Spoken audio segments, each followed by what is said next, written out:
es cómo Dios se propone restaurar a su pueblo. O sea, el capítulo 2, del 14 en adelante, ahí vemos cómo Dios se propone restaurar a Israel. Después de una serie de juicios anunciados en los primeros versículos del capítulo 2, el Señor también, ¿verdad? No solamente anuncia el juicio, sino que anuncia también una promesa de restauración. O sea, que la nación va a ser restaurada. Y obviamente el castigo que Dios ha traído sobre Israel, que iba a traer sobre Israel, según lo que hemos visto acá, se debe a que ellos rompieron el pacto, abandonaron el pacto, o mejor dicho, abandonaron a su esposo, según una transgresión. Por eso es que el Señor trajo todos los juicios mencionados en la ley de Moisés. Recordemos que en ese tiempo Israel estaba bajo. Entonces, al estar bajo la ley, todas las bendiciones, todas las maldiciones dependían del cumplimiento de la ley. Así de simple. Por eso es que la ley de Moisés es parte de obra y estaba destinado a desaparecer una vez que viniera Jesucristo a la tierra. No estaba destinado a desaparecer. La salvación ahora no es por obras, sino que es por gracia. Al entrar bajo ese nuevo pacto en su sangre. Muy bien, en el versículo 10 en el cual nos habíamos quedado, vemos entonces, según el contexto, que Israel estaba creyendo, o mejor dicho, estaba pensando que todo lo que tenía, todos los bienes materiales que tenía, todos los lujos, y todo lo que era para la alimentación diaria, o para las necesidades diarias, se los proveían los ídolos. Todos también se los proveían sus amantes. En este caso representan las naciones paganas con las cuales se había aliado. Y no solamente se había aliado con ellas, sino que también había adoptado, ¿verdad?, sus cultos, sus días, su paganismo. Sí, o sea, se formó un sincretismo. O sea, trajeron cosas de otros lados, prácticas de otros lados, las incorporaron a la ley. Y cómo se llama, y obviamente que eso contaminó básicamente al pueblo, contaminó la tierra. En el versículo 10, que habíamos hablado en la última reunión, dice lo siguiente: y ahora descubriré yo su locura delante de los ojos de sus amantes, y nadie la librará de mí. Ahí, como se llama lo que habíamos hablado, cuando dice que en la frase y ahora se refiere básicamente a un adverbio de tiempo para indicar lo que va a ocurrir, o podemos decirlo, lo que va a empezar a ocurrir en ese momento histórico, o sea, lo que iba a empezar a ocurrir. Y ya habíamos visto antes que ya el Señor había hecho un juicio de escasez, o sea, empezaban a escasear ¿cómo se llaman? Las cosas básicas para la vida. Comenzaban a escasear. Y estos son juicios, hermanos, que van en crecimiento. O sea, el juicio, ¿cómo se llama? A medida que se acerca ya, podemos decir, el clímax de los juicios, entonces van aumentando en intensidad. En este caso, el Señor lo que iba a hacer es que iba a dejar a la nación desnuda para que fuera contemplada por sus amantes. La palabra dice, va a descubrir su locura. O sea, la va a dejar desnuda, al descubierto, delante de los ojos de sus amantes. Por supuesto, lo que va a producir es un repudio de las mismas naciones que cual Israel había entrado. Y iba a hacer es que la iban a refugiar al ver lo que en sí era la nación, no lo que pretendía ser, sino lo que era realmente. Pero, o sea, locura, básicamente, o frenesí, ¿verdad? Y, o sea, que la nación básicamente iba a quedar como alguien que iba a ser, digamos, como una especie de espectáculo, ¿verdad?, delante de las naciones, debido a su locura. Y el Señor concluye en el versículo 10, cuando dice, y nadie la librará de mi mano.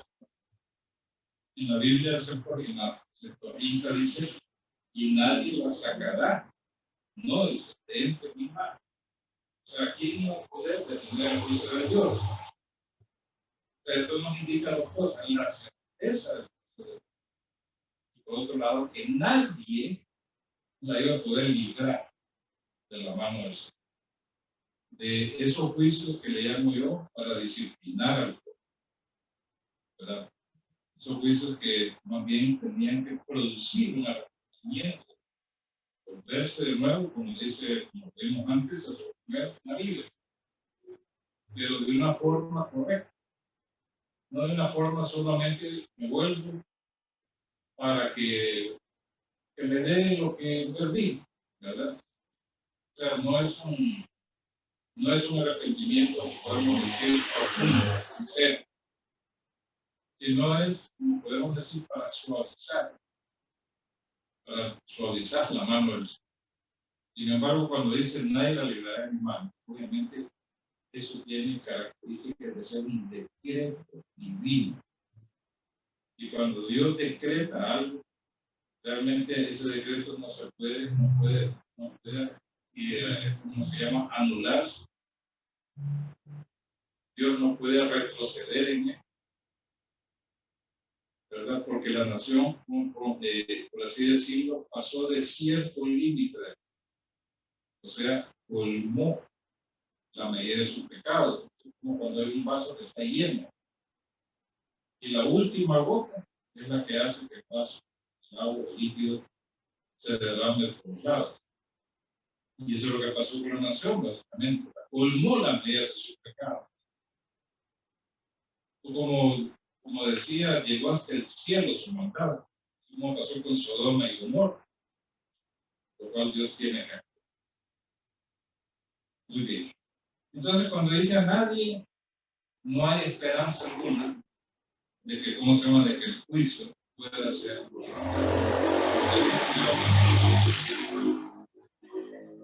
Eso,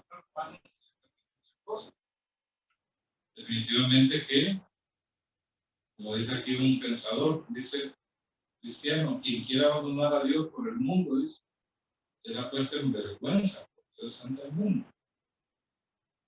Y la vergüenza será mayor cuanto más cerca ahí estamos. Entonces, recuerdo yo en lo que dice el Apocalipsis, ¿verdad?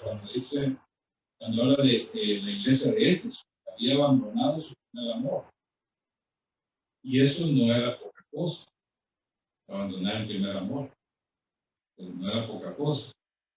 Entonces el Señor le dice que si no se arrepiente, quitará, dice, la lámpara de su lugar, o sea, se va a remover la lámpara de su lugar, ¿verdad? Porque no es poca cosa el amor del Señor, o sea, todo aquello, por los primeros pasos en la vida cristiana, el amor hacia Dios. Y me recuerda eso, realmente, en la iglesia de Éfeso. Vamos ahora, hermanos, al siguiente versículo 11. El versículo 11 está vinculado con el versículo 10, ¿verdad? ¿De qué manera Dios iba a actuar?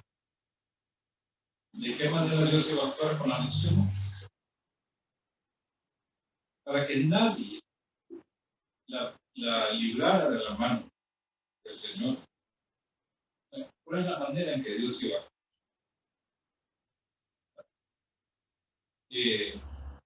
Israel podía acudir a las naciones para que la ayudaran, podía recurrir a los ídolos en los cuales sabía confiar para ver si la podían ayudar. Entonces aquí en el versículo 11 dice cómo Dios se propone juzgar a Israel. Esta cadena de juicios que se mencionan ahí comienza con lo primero. Dice, haré cesar todo su gozo, sus fiestas, sus nuevas lunas y sus días de reposo y todas sus festividades. Es el primer juicio. El primer juicio tiene que ver con el gozo. El Señor iba, dice, Él iba a ponerle fin a todo su alborozo, como dice la Biblia textual. Y cuando dice que iba a cesar todo su gozo, es que le iba a cortar de raíz, básicamente, todo aquello que era alborozo. Ahora, ¿qué significa eso, alborozo? Significa, hermanos, podemos decir, una gran alegría o podemos decir, una explosión de alegría o una alegría extraordinaria. El Señor iba a ponerle fin a eso. Obviamente que lo que está detrás de esta frase quiere decir que la nación iba a quedar, como dicen, desolada. Iba a quedar en desolación para que no haya bullicio, producto de la alegría. La única forma es desolación. O sea que básicamente ella se anuncia el juicio de desolación. Y no solamente detrás de eso. Ahora bien, este juicio obviamente de que iba a hacer cesar todo su uso se detalla en los versículos 11 y 12. Pues ya vamos a ver. Para indicar el fin de su regocijo, se detallan las festividades que la nación celebraba. Todo indica que el reino del norte continuaba observando ustedes rituales dedicados al Señor e indicados en la ley, pero más como hábitos, podemos decirlo, o práctica religiosa, que por ejemplo, en vez de que aquello, ¿verdad? Que podemos decir que una verdadera devoción al Señor. O sea, las fiestas fueron instituidas y están especificadas en la ley de Moisés. Pero Israel las practicaba todavía, ¿verdad? Las practicaba. O sea, hacía su fiesta. Pero yo digo que más que todo como una cuestión religiosa, como una práctica ritual, como un hábito, y no como el producto, ¿verdad? De una devoción. Como cuando tomamos la Santa Cena. Podemos hacerlo, ya sea en verdad, como dice la palabra, preparando nuestros corazones, o simplemente como una práctica ritual, como una práctica religiosa. Pero es mejor aquello, ¿verdad?, que viene del corazón, que se hace con el corazón, amando al Señor, creyendo.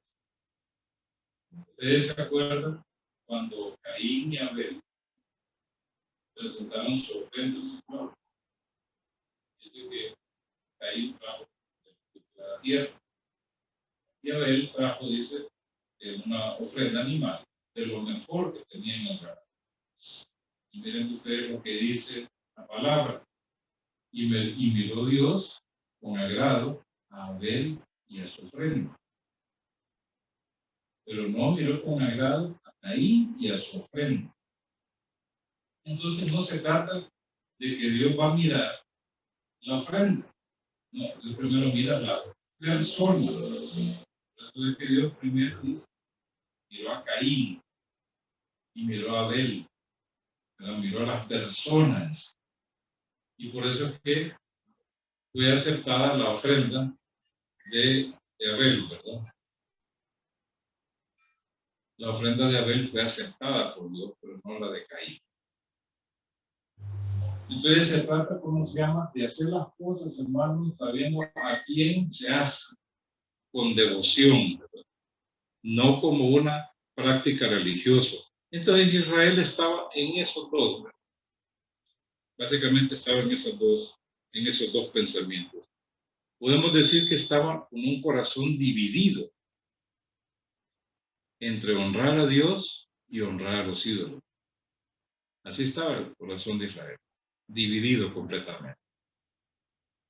Mire, yo conozco muchas personas, ¿verdad?, que tienen así un corazón dividido. En la mañana van a misa, podemos decir en la mañana van a la iglesia, a una iglesia evangélica, al culto, y en la tarde se van a misa, a adorar a su imagen. Hay muchas personas así, ¿verdad? Y hay muchas personas que, ¿cómo se llama?, que les piden. Yo conocí una persona, ¿verdad?, dice, yo le pido que ore por mí. Yo ya fui en la mañana a pedir al Señor, a la Virgen. Había otro que venía de Guatemala, me llevó la petición, ¿cómo se llama?, a Esquipulas, al Cristo Negro de Esquipulas. Otro le pidió oración, ¿verdad? Porque aquí hay hermanos, personas que practican, ¿verdad? ¿Cómo se llama? Que le dan culto a los astros. Es muy poco lo que hay, pero hay personas, ¿verdad?, que le dan devoción a los astros. Entonces dice, a donde me salga, a lo que me salga, cualquiera de ellos que me ponga la petición. Imagínense ustedes, no es así la cosa. No se trata de que yo le voy a pedir a cualquiera, ¿verdad? Porque ni siquiera Dios va a escuchar esa oración. No se puede tener un corazón dividido, como dice Santiago. Dice, el hombre de doble ánimo es inconstante en todo su camino. En pocas palabras, cuando dice que es inconstante, que está de un camino a otro, se maneja de una posición espiritual a otra posición espiritual. No hay integridad. Recordemos lo que dice también en el libro de Apocalipsis, ¿verdad?, de acerca de los tibios. Dice, no eres frío ni caliente, sino que eres tibio, te vomitaré de mi boca. Así de sencillo, o sea, como dice vomitar, hermano, quiere decir aborrecer. Entonces no se trata de tener dos corazones, sino tener corazón íntegro para el Señor. No vamos a decir, bueno, vamos a pedirle a cualquiera. Creemos en un solo Dios, el verdadero, y a Jesucristo en el cual Él ha. Dice ahí que el Señor iba a ponerle fin a toda su alegría extraordinaria. Dice, lo primero que el Señor iba a poner fin a todo su gozo con aquellas cosas que producen el gozo. ¿Cuáles eran las cosas que producían el gozo, alegría en el pueblo? Primero las fiestas, después vienen los novilunios, los sábados y también otras festividades menores que se celebraban de acuerdo a la ley de Moisés. Dice que el Señor iba a cesar, dice, el gozo que producen las fiestas, pero no estamos hablando, hermanos, de fiestas, o sea, que vienen personas, comen, beben, bailan a son de una canción. No es ese tipo de fiesta que nos habla, sino las festividades, las fiestas que están indicadas en la ley de Moisés. Por ejemplo, hay fiestas anuales, hay fiestas mensuales y hay fiestas semanales. En este caso, las fiestas, dice anuales, cuando dice que le iba a poner fin a su gozo, o sea, sus fiestas, es como que dijera ahí, haré cesar todo su gozo, es decir, sus fiestas, sus novilunios, días de reposo y el resto de las celebraciones. Dice aquí, cuando dice sus fiestas es una referencia a las fiestas anuales que corresponden al Pascua, Pentecostés y Tabernáculo, que se conmemoraban, por supuesto, para celebrar los hechos de misericordia que el Señor había tenido para condición. Ya sabemos que la Pascua, ¿verdad? O la reunión de la Pascua era para conmemorar la salida de Egipto, que también es un tipo de Cristo. Es un tipo de Cristo. Pero para Israel la Pascua es conmemorar la salida de Cristo. La fiesta del Pentecostés, o la fiesta de las cosechas, se celebraba 50 días después. Es un tipo de la venida del Espíritu. Y la fiesta de los tabernáculos era para mostrar que el pueblo estaba peregrinando en el desierto, vivía en tiendas, pero todavía no había llegado a la tierra prometida, sino que el pueblo estaba peregrinando, no había todavía llegado a su reposo. Entonces, por eso es que se indica en la fiesta. El Señor iba a poner fin a esa fiesta. El Señor había, ¿por qué razón? Imagínense ustedes, la celebraba. Y al mismo tiempo el pueblo se había prostituido. Había sido infiel, había quebrantado el pacto.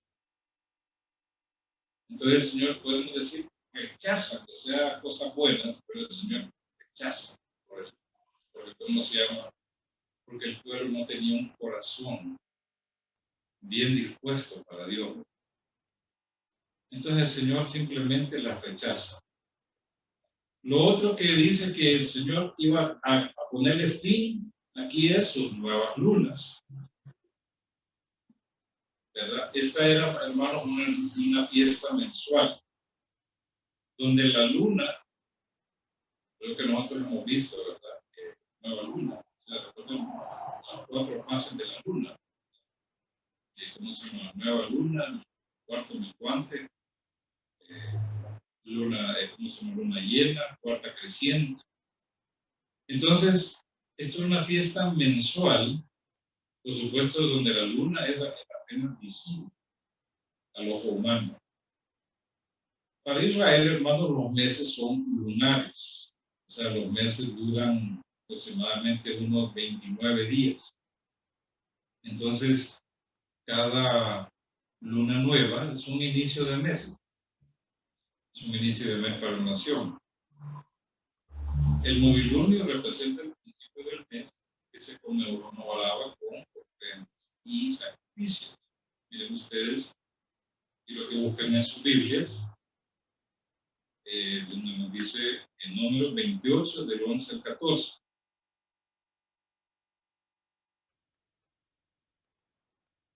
¿Verdad? Así como se conmemoraba esa fiesta. Miren el número 28 del 11 al 14, dice ahí, al principio de cada mes ofrecerás como holocausto a Jehová 2 novillos, un carnero y 7 corderos, de un año sin defecto. Por cada novillo la ofrenda vegetal será de 3 décimas de un efa de harina fina amasada con aceite. Por el carnero 2 décimas de harina fina amasada con aceite. Y por cada cordero 1 décima de harina fina amasada con aceite. Este es el holocausto de grato olor, una ofrenda quemada a Jehová. Y así sigue. O sea que ahí se celebraba una fiesta, ¿verdad? Una reunión, y por supuesto siempre había sacrificio. Y no solamente ofrendas animales, sino que había ofrendas vegetales. Entonces, dice, el Señor había rechazado también la fiesta que se celebraba de Cristo. Ya que, miren ustedes, la luna se había convertido en un objeto de adoración tal y como eran las prácticas de las naciones paganas. O sea, que dieron y le hacían, ¿cómo se llama?, culto al ejército de los cielos. No solo a la luna, sino que también al sol. Allá en Jerusalén, por ejemplo, en el templo, los que estaban adentro del templo, los sacerdotes que ministraban en el templo, le habían dado una espalda al Señor, ¿verdad? ¿Cómo se llama? Y le daban culto al sol, se oriente. O sea, hasta donde habían llevado su contaminación. Entonces, por eso que el Señor rechaza completamente esto. Porque la luna se había convertido, hermanos, en un objeto de culto. Porque supuestamente le daban ciertas propiedades místicas o ciertos poderes místicos. Entonces la nación se había, podemos decir, se había contaminado con ese culto. Lo otro que el Señor iba a hacer cesar precisamente son los días de reposo o los Shabbats. Recordemos, hermanos, que el día de reposo era una festividad semanal, representa la señal entre Israel y Yahvé de que Él los ha apartado para ser su pueblo. Busquen ustedes en Éxodo 31, 12 al 17, para que vean ustedes el significado del día sábado. Dice aquí en Éxodo 31, del 12 al 17, dice, Jehová habló además a Moisés diciendo, tú hablarás a los hijos de Israel y les dirás, ciertamente guardaréis mi sábado, porque esto es una señal entre yo y vosotros, a través de vuestra generación, para que sepáis que yo soy Jehová, el que os santifico. Y miren ustedes cuáles iban a ser las consecuencias de guardar el sábado. Guardaréis el sábado porque es sagrado para vosotros. ¿Para quién? Para Israel. Para vosotros. El que lo profane, dice, morirá irremisiblemente. Cualquiera que haga algún trabajo en él será excluido de en medio de su pueblo. 6 días se trabajará, pero el séptimo día será sábado de reposo, consagrado a Jehová. Cualquiera que haga algún trabajo en el día del sábado morirá irremisiblemente. Los hijos de Israel guardarán el sábado, celebrándolo como pacto perpetuo a través de su generación. Será señal para siempre entre yo y los hijos de Israel. Porque en 6 días Jehová hizo los cielos y la tierra, y en el séptimo día cesó y reposó.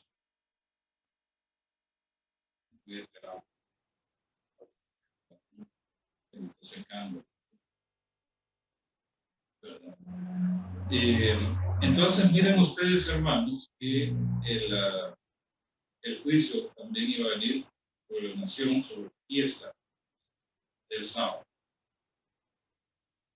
Recordemos que el sábado es un recordatorio de que Yahvé es el verdadero Dios.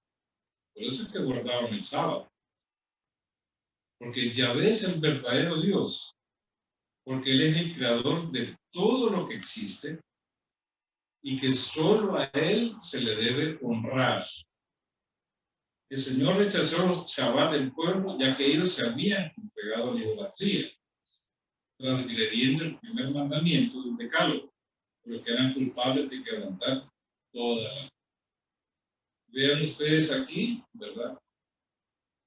El sábado es específicamente una señal, como dice ahí, y aquí aprendemos algo. ¿Quiénes deben celebrar el sábado? ¿Quiénes deben celebrar el sábado? Obviamente, aquí lo dice claramente. El sábado es una señal entre mí y vosotros, de que el Señor los ha santificado. Cuando dice que el Señor los ha santificado, quiere decir que los ha apartado, independientemente de que si la nación es, ¿cómo se llama?, impía o justa, pero Él los ha apartado.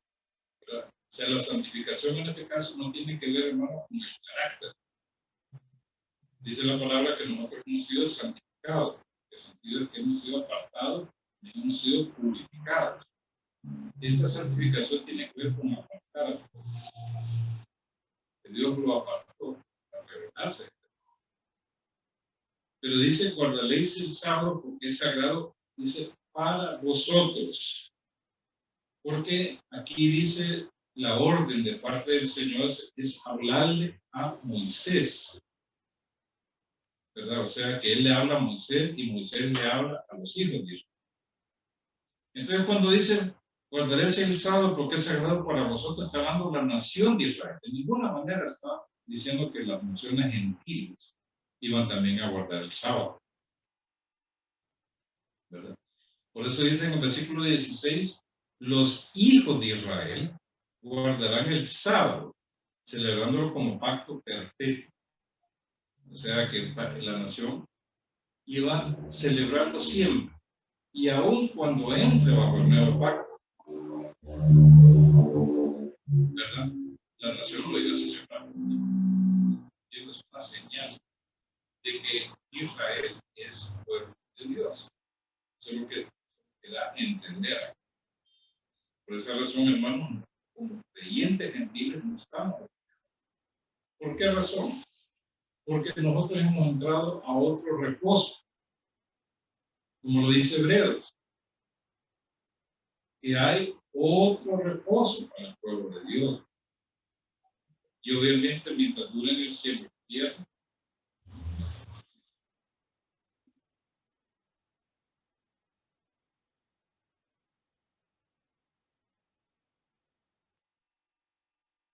mientras dure en el cielo y la tierra, que nosotros conocemos actualmente, donde los días están definidos, las estaciones, los meses, los años, todo, la nación va a seguir guardando esa, porque es un recordatorio de que Él lo ha santificado, que Dios es el creador de todo lo que existe.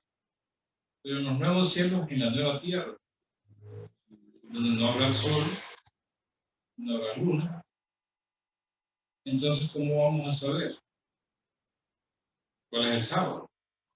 Porque se supone que el sábado comienza con Jesús, ¿verdad? Pero como dice la palabra, ahí no puede ni sol ni luna, ¿verdad? Sino que el mismo Señor dice va a ser, como se llama, va a resplandecer. Entonces, ¿qué sentido hay de guardarse?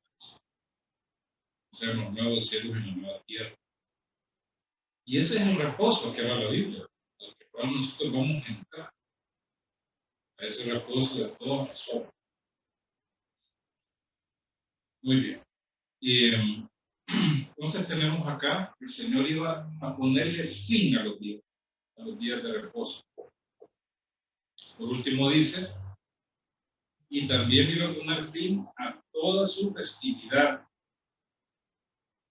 La Biblia textual lo traduce y toda su solemnidad. Se refiere al resto de la fiesta, sin honor a Yahvé, el Dios verdadero. O sea que, imagínense ustedes, ya no iba a haber alegría ni nada en el pueblo. La nación de Israel ha sido un pueblo alegre, más que todo por las festividades. Miren ustedes lo que dice Jeremías 16, del 9 al 12. Lo que dice Jeremías 16, del 9 al 12.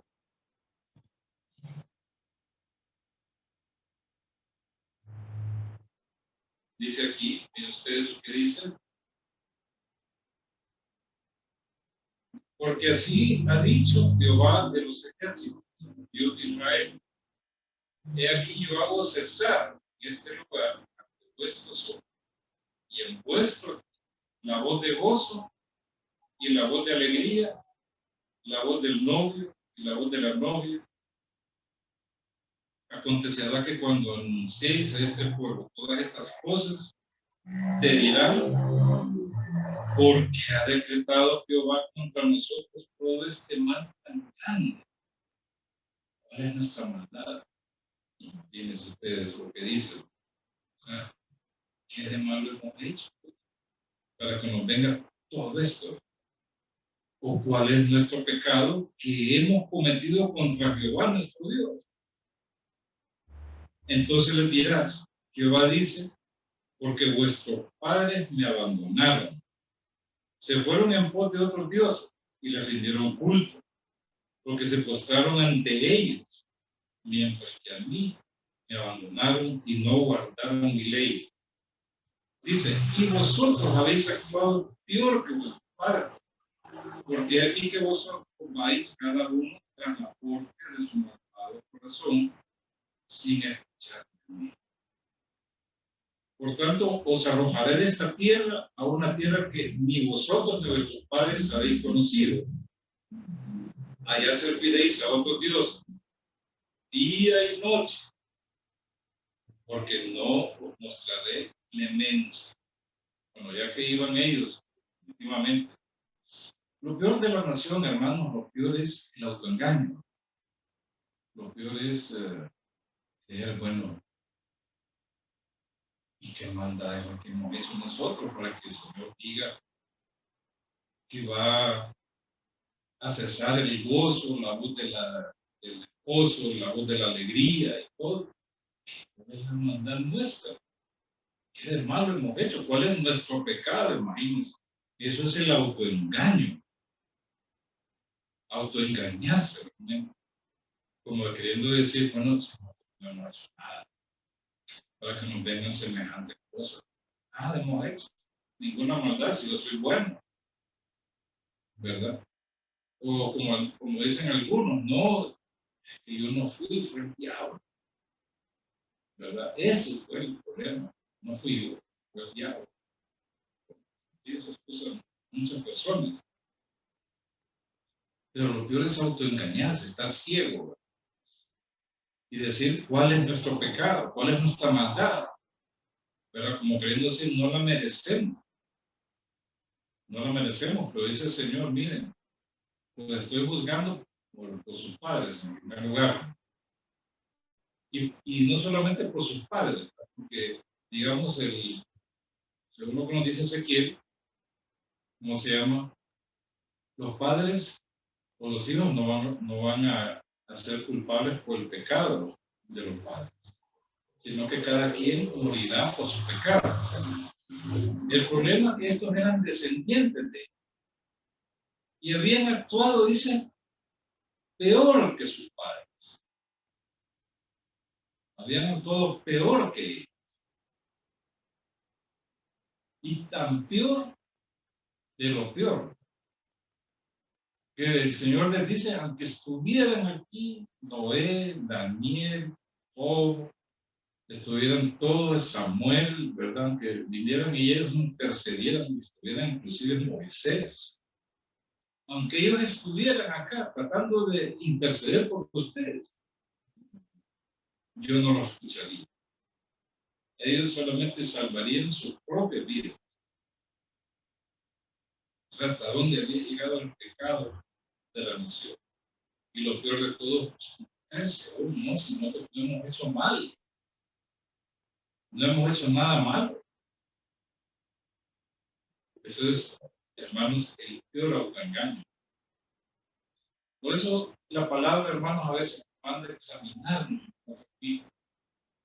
para ver si andamos en la verdad, para ver si andamos en lo correcto, para ver si andamos en nuestros propios designios o andamos en los designios de Dios. Quiero que terminar, mire con lo que dice en el Salmo 81:2.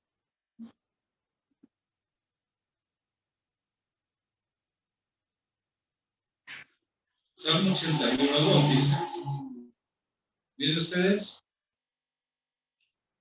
81:12, perdón.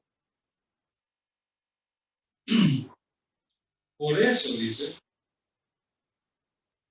miren ustedes desde el 11, pero mi pueblo no escuchó mi voz, Israel no me quiso, o sea, quiso a los ídolos, pero no lo quiso. Por eso los entregué a la dureza de su corazón y caminaron según sus propios consejos, según, como dice la Biblia textual, sus propios designios. Miren ustedes que debido a que Israel no quiso escuchar la voz de Dios y prefirieron a los ídolos más que al Señor, entonces Él los entregó a lo que ellos querían. O sea, los entregó, los dejó a lo que ellos querían. O sea, ya el Señor no les impide seguir pecando, sino que los entrega. O sea, como por ejemplo cuando un niño está empezando a hurgar, ¿verdad? Y uno les dice, mira, no lo hagas, te va la electricidad. Y él insiste, mira, no lo hagas, porque te va. Y al final uno se cansa y no hacerlo, hasta que el niño recibe la descarga eléctrica, entonces aprende. Entonces el Señor hacía, los dejó para que siguieran pecando, no, lo que significa que ellos iban a acumular una gran deuda, hasta el punto, ¿verdad?, en que le iban a hacer crucificado. Y miren ustedes que dice, los entregó a la iglesia de su corazón y caminaron según sus propios designios. Y eso es, ¿verdad?, el corazón endurecido hacia el Señor, cuando hay un corazón que no es dócil, es un corazón que no hace caso a la voz de Dios, sino que la persona o cualquier creyente empieza a caminar según sus propios consejos o su propio designio. Él es el que determina lo que es bueno y lo que es malo. En vez de que la palabra de Dios diga lo que es luz y lo que es tiniebla, no que nosotros no nos indica lo que es bueno y lo que es malo. Una palabra. Sabemos lo que es luz y tiniebla porque tenemos la palabra. Pero cuando hay una dureza de corazón, entonces, ¿qué sucede? Las personas caminan en su propio designio. Ellos escogen lo que es bueno, lo que es malo. Lamentablemente. Y es lo que pasaba con Israel. El Señor iba a terminar con todo. No le iba a quedar justificación alguna. Y el pecado a veces mire, insensibiliza a la persona. Eso es la insensibilidad. Eso es lo peor que puede pasar. Cauterizar la conciencia, ya que la conciencia no renueva. Ya no hay culpabilidad. Debemos de cuidarnos de eso. Pensemos, ¿verdad? Que no tengamos un corazón duro. Andemos según los designios, sino que andemos nuestros propios consejos. Eso sería lo peor que nos puede pasar. Muy bien, hermanos, aquí nos quedamos. Entonces, los veo el día próximo jueves. Ahora continuamos con este fascinante estudio del libro de Oseas. Gracias, hermano. Dios los bendiga.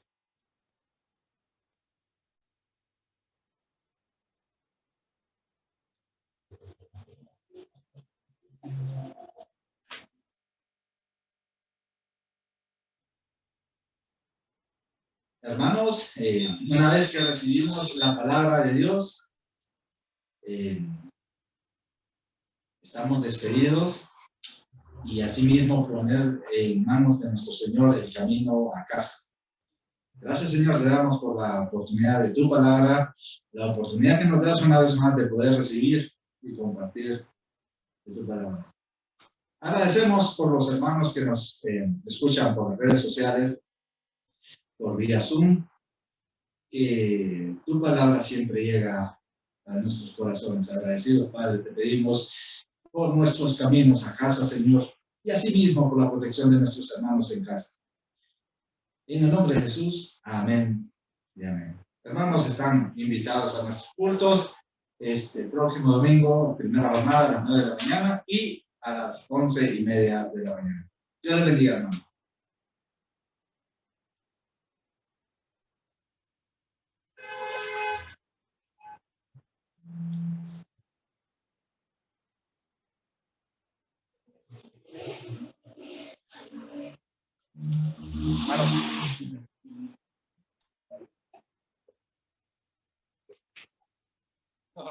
Ya.